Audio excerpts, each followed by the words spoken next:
In 1985, Disney was looking for new ways to show the world the face of the new and improved Walt Disney Productions. A drastic change in leadership the previous year had resulted in an outside film executive named Michael Eisner stepping in as CEO. His job was to shake off the dust caused by over a decade of stagnation at the studio and raise the value of the company in order to prevent it from ever being the target of a hostile takeover again. That meant more films, more projects, and more new ideas. As it turned out, one of those ideas, set in New York City, would ruffle a few feathers. 1985's Disney Summer Magic was planned to be a 10-week-long event at New York City's famous Radio City Music Hall. The show was going to be split into two parts. The first was called The Magical World of Disney. It was a 45-minute long stage show that was more or less a musical mashup of Disney characters. It would feature a flying Dumbo the Elephant, the marching brooms from Fantasia, villains like Maleficent, and of course Mickey Mouse himself. Then, after The Magical World of Disney, the audience would get to watch a new Disney film. The shows from June 21st to July 25th featured Return to Oz, the loose sequel of The Wizard of Oz based on other books in L. Frank Baum's series. The shows from the 26th of June to August 29th presented the animated feature The Black Cauldron. Disney Summer Magic was touted by Disney to be their most ambitious and expensive stage show outside of Disneyland and Walt Disney World. There was just one problem. There were no Rockettes. Originally called the Missouri Rockets in 1925, the precision dance company would eventually be acquired by an impressed New York theater owner named Samuel Roxy Rothafel. Humbly, he renamed the group to the Roxyettes.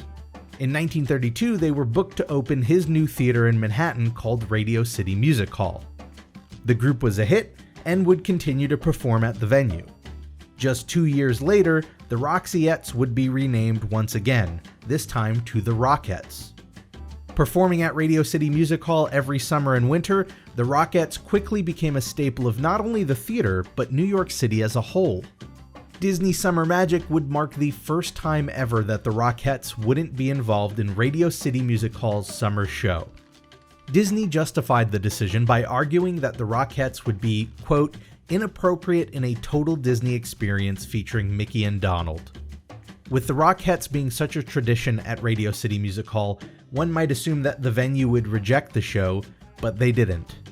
The unfortunate truth was that Radio City Music Hall had faced financial struggles those previous few years, and the money Disney was going to bring in with the 10-week rental would allow them to turn a profit for the first time in a while, so they didn't object. The Rockettes, understandably upset at the decision, took to the streets. In mid-January of 1985, after the Disney show was announced and they were left out, the dance company picketed outside of Radio City Music Hall to protest their exclusion, and began a petition to be added into the show.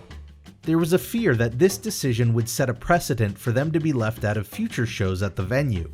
A fear that was amplified by the fact that their contract with Radio City Music Hall was slated to expire in May of 1986. The Rockettes saw this move as a potential first step in dropping the dance company from the hall altogether. But beyond their own self-preservation, they saw it as a slight against New York tradition. They had been performing there for over 50 years, and suddenly this outsider comes along and gives them the boot. As veteran Rockette Eileen Collins put it, quote, just as if we went down to Epcot Center, we would not throw Mickey Mouse or Donald Duck out of Disney World. I don't think that Mickey and Donald should throw the Rockettes off their stage because it is our home. In an attempt to put an end to the protesting and to smooth things over, Disney offered to include the Rockettes in their patriotic show at Epcot Center that summer.